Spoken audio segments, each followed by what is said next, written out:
Hello there you guys, welcome to one of my videos. Gonna be giving you a preview for the Manchester United West Brom game at Old Trafford, 8 o'clock kickoff, Saturday night. Now, if we do beat West Brom, it will be our 4th win in the Premier League this season, and it will be our first win at Old Trafford in the Premier League this season. As it stands at the moment, we have not yet won at Old Trafford in the Premier League.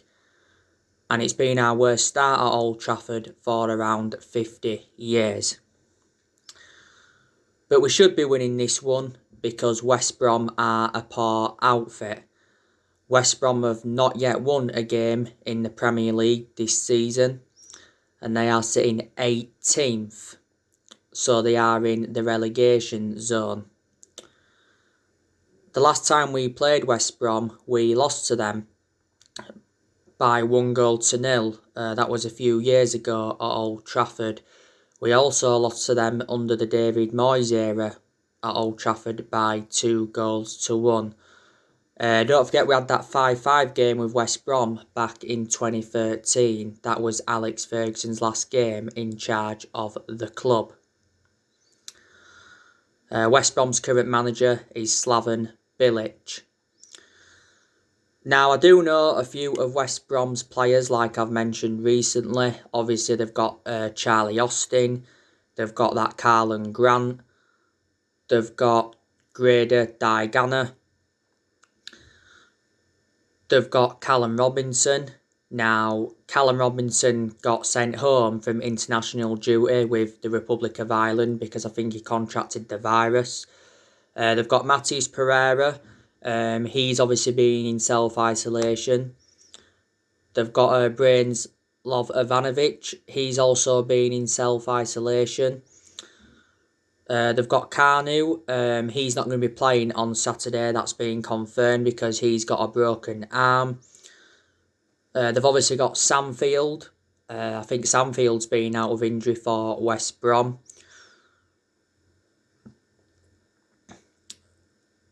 They've also got Conor Gallagher of West Brom. They've got that Dara O'Shea. So I do know quite a few of their players.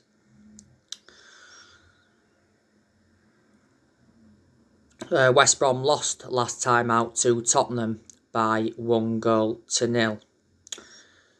Now, give you a bit of team news going into the game anyway. Bit of Man U's team news, that is. So, Marcus Rashford, he's got a shoulder problem, as you all know. There has been reports coming out saying that Rashford may not be able to play against West Brom on Saturday. Now, reflect on this shoulder problem, he didn't play for England recently. I'm hopeful that Rashford is available, obviously. Now, Rashford is one of Manchester United's best players. You know, Rashford recently turned 23 and he has been part of the club for several years. You know, Rashford's been at United since the age of 7, so he's been with us a good 15 years or so now. You know, he's been in our senior squad since 2016. Like I've said, I think Rashford looks more effective out wide than he does playing centrally. We'll have to see anyway. We'll know more tomorrow when Solskjaer does his press conference on, you know, a bit more of the team news and that. Now, Anthony Martial, will he be involved in this game against West Brom? Now, Anthony Martial has had a few back problems. And reflecting on this, he had to train separately away from the France squad. He wasn't involved in France's game against Sweden. France won that game by 4-2. Now, if Martial was to start this game, you know, we could actually, you know, put him out wide. That's obviously if Marcus Rashford isn't available, you know. I think Anthony Martial has been disappointing, though, this season. I know he had a 3-game suspension in the Premier League because he obviously got sent off in our 6-1 defeat to Tottenham. In reality, he shouldn't have been sent off, though. He has scored in his last 2 Champions League games. Now, last season, Martial was very good under Ole, and he was good in his debut season under the Louis van Gaal era. Martial's enjoyed good 5 years or so at the football club. Now, Victor Lindelof.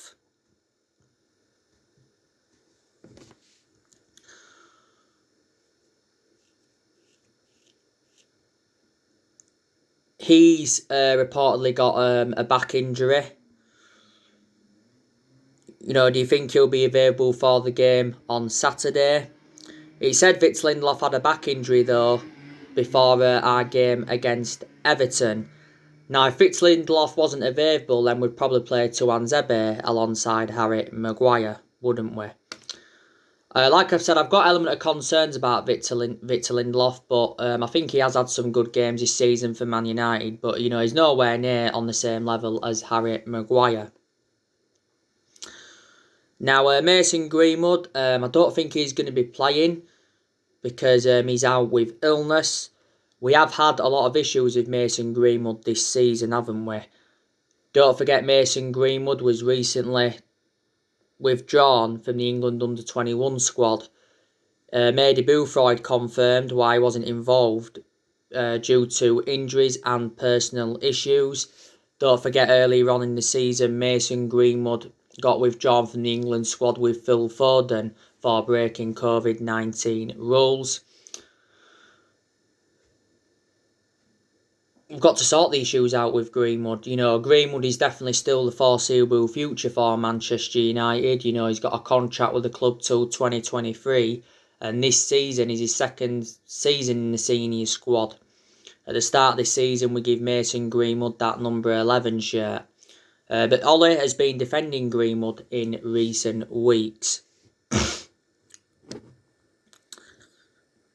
Now, I've just heard that Harry Maguire and Edison Cavani missed training today. And I think McTominay and Lingard, they also missed training. Now, Harry Maguire has reportedly had his foot bruised, but he still should be okay for the game on Saturday. Now, I've been very, very impressed with Harry Maguire recently. Good to see him rejuvenate himself because he did have early season troubles. Harry Maguire obviously had the incident in Greece before the start of the season. He obviously sustained a few knocks. He got sent off in England's 1-0 defeat to Denmark earlier on this season. Harry Maguire is our current captain. He's the most expensive centre-half in the world at the moment because we got him in a deal worth £80 million.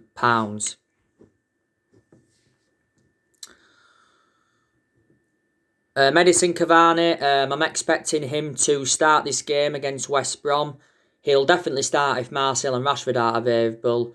If he does start this game, it will be his full Premier League debut for the football club. Edison Cavani has impressed me recently because obviously he scored his first goal for the club in our 3-1 win against Everton. And he almost scored with his first touch when he came on against Chelsea. Obviously, we got Edison Cavani on a free transfer on deadline day.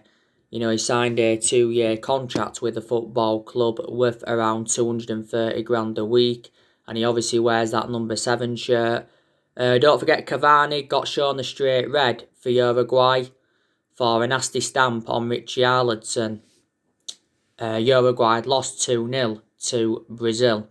But I would definitely start him ahead of Martial, Edison Cavani.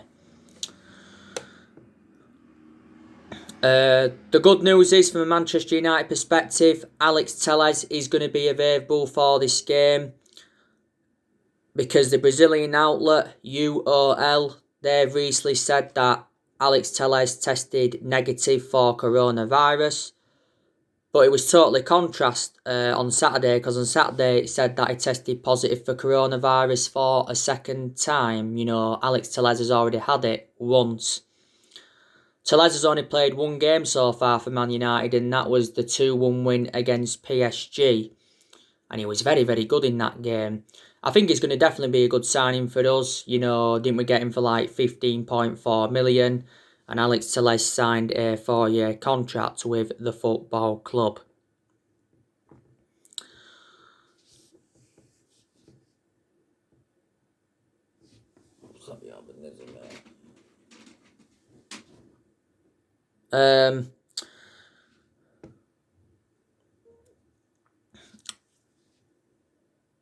Luke Shaw, obviously we know he's out with a hamstring injury. He's out for up to a month, is Luke Shaw. That's my only element of concern about Luke Shaw. He's far too injury prone. We know obviously Bay's not available. He's out with a muscle injury again. My element of concern about Bay, too injury prone. Jones is still injured. Lingard, I think, still injured. But he doesn't get in our team now regularly anyway. Now, I'm hoping Donny van de Beek can start this game against West Brom. If he does start, it will be his full Premier League debut for the football club. Ollie's got to start Donny van de Beek. Donny van de Beek has started our last 2 games in the Champions League, hasn't he?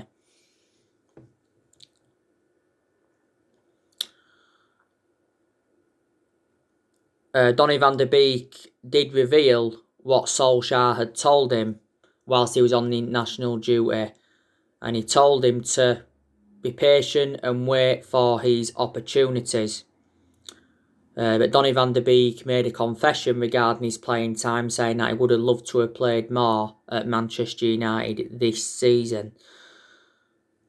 If we do start Donny van de Beek, I think we could put him on that right-hand side. You know, he can play in 3 different roles. You can put him as a box-to-box midfielder. That's his predominant position. Well, it was at Ajax. You can put him in the number 10.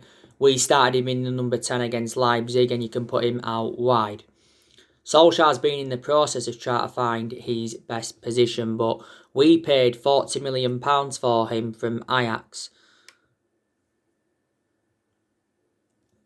Donny van de Beek. And he signed a 5-year contract with the football club with an option of a further year.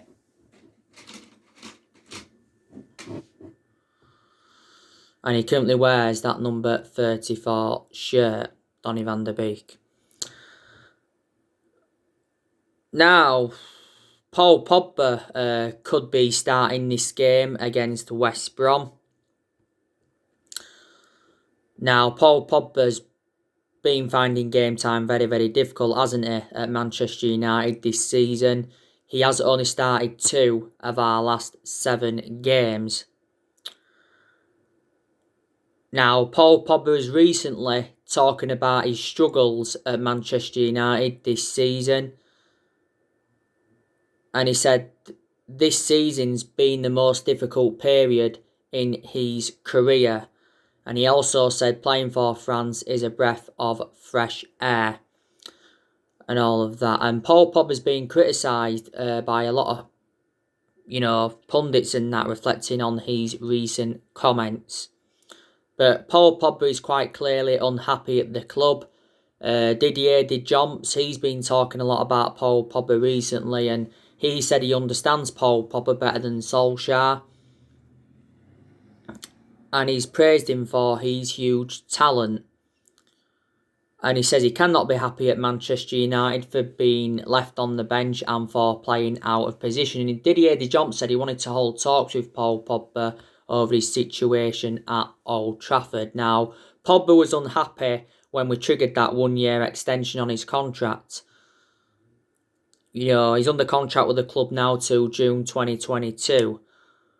There has been no talks over getting him a new long-term contract though, but Fabrizio Romano recently said that Man United are reportedly preparing to offer Pogba a new long-term contract within months. But I think, we will sell him next year. It's more likely to be the summer than January. Paul Pogba is our most expensive signing at the moment because we paid £89 million for him. Not only that, he's one of the highest paid players at the club because he's on 290 grand a week. This is Paul Pogba's 5th season at Man United since he rejoined. And he's made over 100 appearances for the club in all competitions. And he's won 3 trophies, and that was the Europa League, the League Cup and the Community Shield. He was out for the vast majority of last season. with an ankle injury. Don't forget we had Pogba when he was a lot younger under the Sir Alex Ferguson era, but we had to let him go due to limited appearances.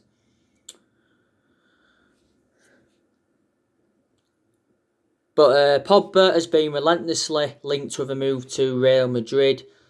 Pogba made an admission earlier on this season saying that one day his dream is to join Real Madrid, because he said last year he wanted to leave Man United because he was seeking for a new challenge. Do you think there could be a possible swap deal involved between Raphael Varane and Paul Pogba? Because it said yesterday that we're interested in Raphael Varane.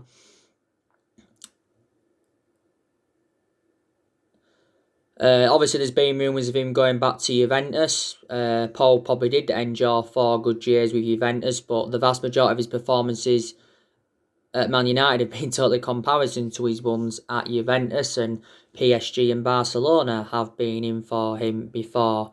We're going to find it extremely difficult to get more than the £89 million that we paid for him. But yeah, his relationship now with Ole has become complicated, like I said, recently. But yeah, he could be starting this game. I'd probably keep him out of the team. But there again, he did well recently for France. He usually does well for France, does Paul Pogba anyway.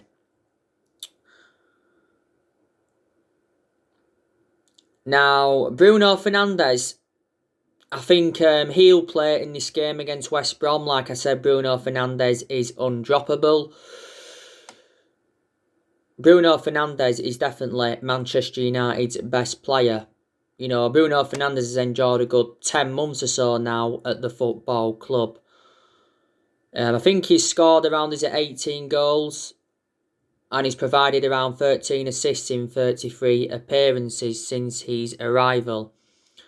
Fernandez has got a contract with the football club till 2025.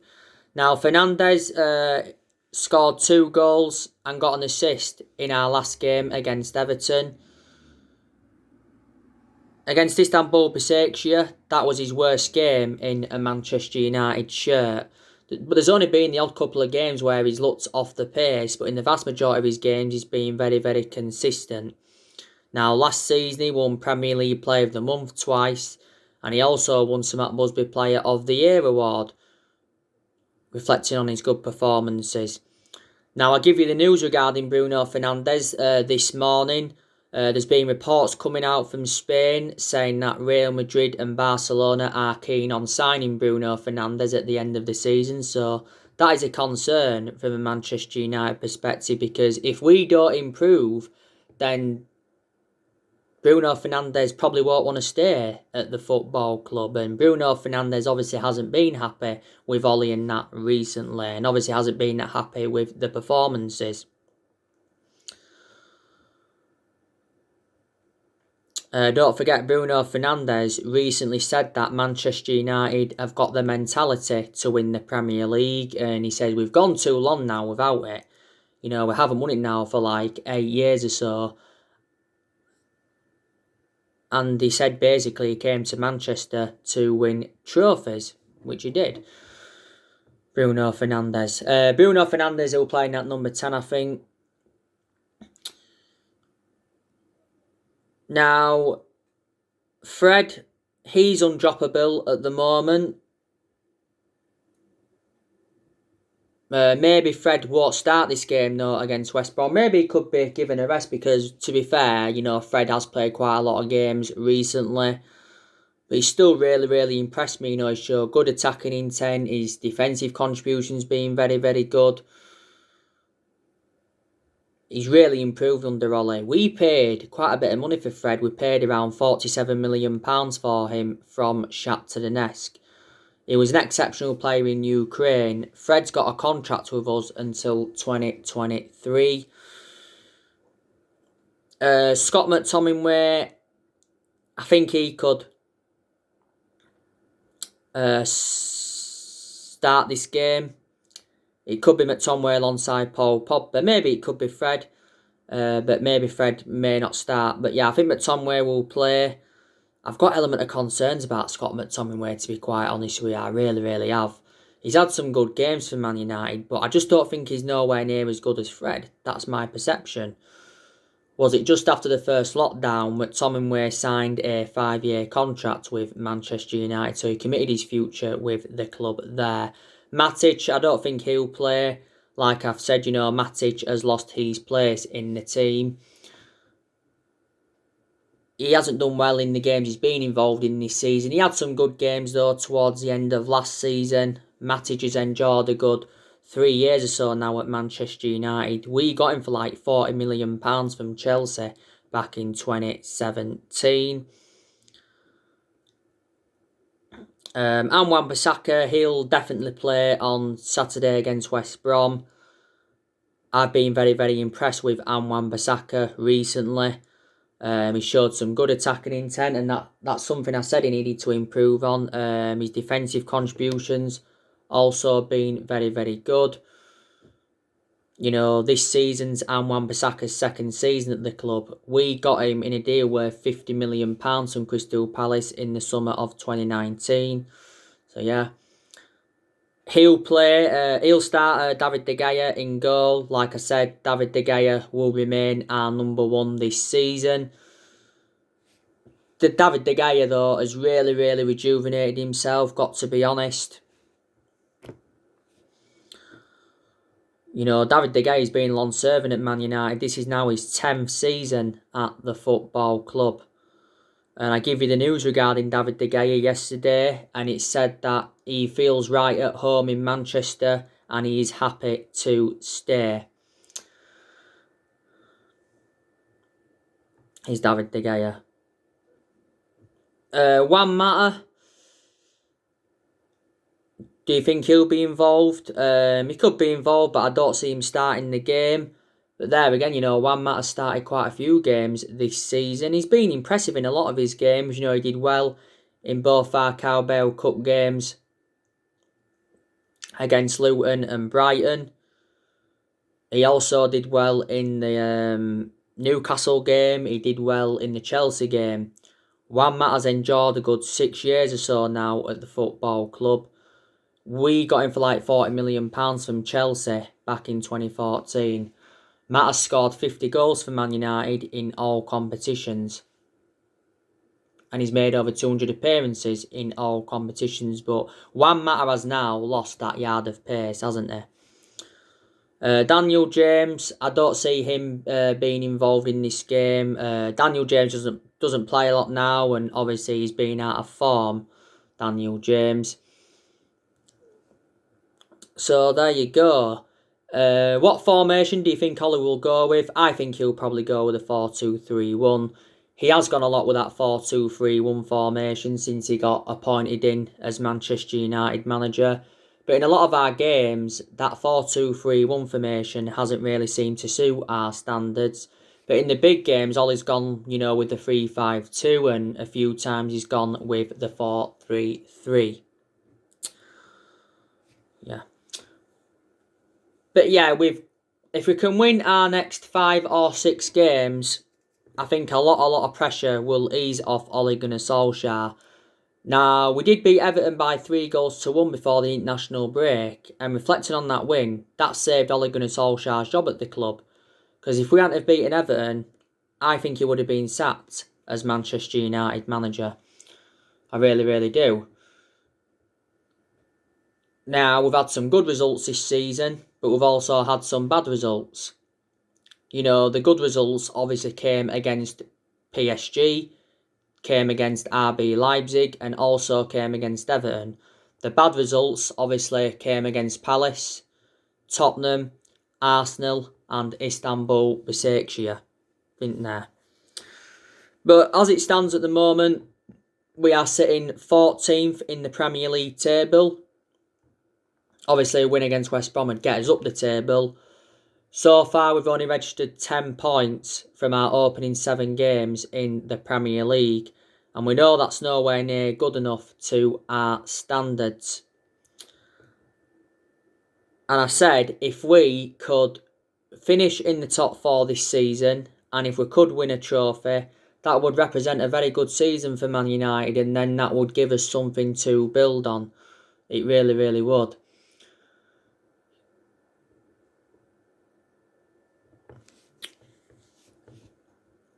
I think we could win a trophy this season. There's a chance we could win the Carabao Cup. We're into the quarterfinals of that, and we've got Everton. I think there's a chance we could win the FA Cup. But we won't win the Premier League, and we won't win the Champions League either. So that's something I want to confirm.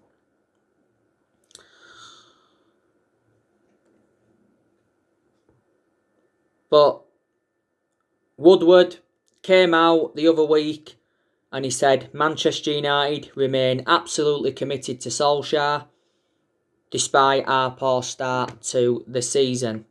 This is what he said. Now, Ole has been Manchester United manager now for almost 2 years. He has got a contract with the football club until 2022. We appointed Solskjaer in December 2018 and he's been permanent Man United manager since March 2019.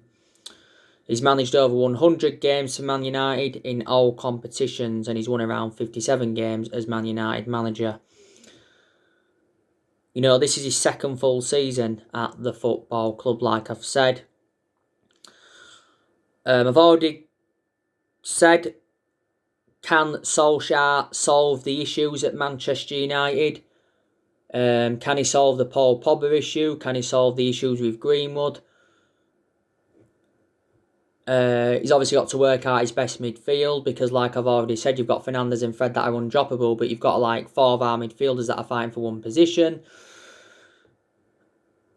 He's got to work out his best formation.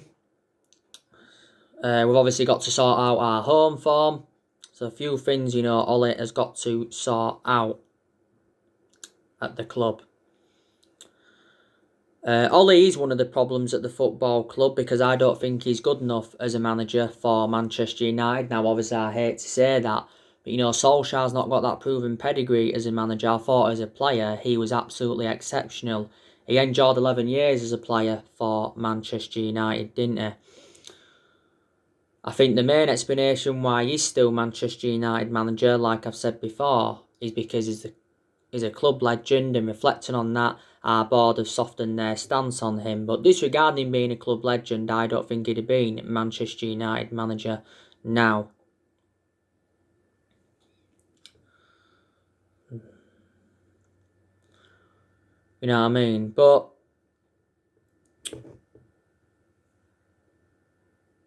there's obviously problems with the board as well. There's been problems with the board for several years at the football club. Flexing now poor, our recruitment policy's been in that. And Woodward and that, and the Glazers haven't backed any of our managers since the Ferguson era. They didn't back Moyes, they didn't back Van Gaal, they didn't back Mourinho enough, and they haven't backed Ole Gunnar Solskjaer enough. And Ole revealed a few times during that summer transfer window that he was very infuriated with the board. There's still players at the club that are not good enough to represent Man United. These still deadwood that we need to get rid of next year. It recently said in January we're going to get rid of Phil Jones, Marcus Rojo, Sergio Romero and Tim Fosu-Mensah. He said they're the 4 players we're going to get rid of in January. And obviously we're going to get rid of players next summer, aren't we? Don't forget. We'll get rid of Lingard at some point. I think we'll get rid of Pogba. We'll get rid of Matic because he's lost his place in the team. Could sell Juan Mata. I think we'll also offload Daniel James. Agallo will go in January as well when his loan expires. We could loan Williams out because Williams is now our third choice left back. Following the arrival of Alex Telles. But to be fair, Brandon Williams did impress me last season. But yeah, we'll be looking to make more signings next year. Like I've said to you already, there's a lot of players on our agenda. I think the 2 areas where Man United need to strengthen up is we need a centre-half and we need a right winger. So it's good that we are making plans for next year. But in reality, I think we need around 5 signings if we are to win the Premier League title. Now, obviously, Mauricio Pochettino has been the favourite to take over at Old Trafford. There was reports coming out from Tuttosport yesterday saying that we're considering a move for Roberto Mancini to replace Solskjaer. I updated you on that. Julian Nagelsmann and Massimiliano Allegri, they've also been linked with a managerial role at Man United.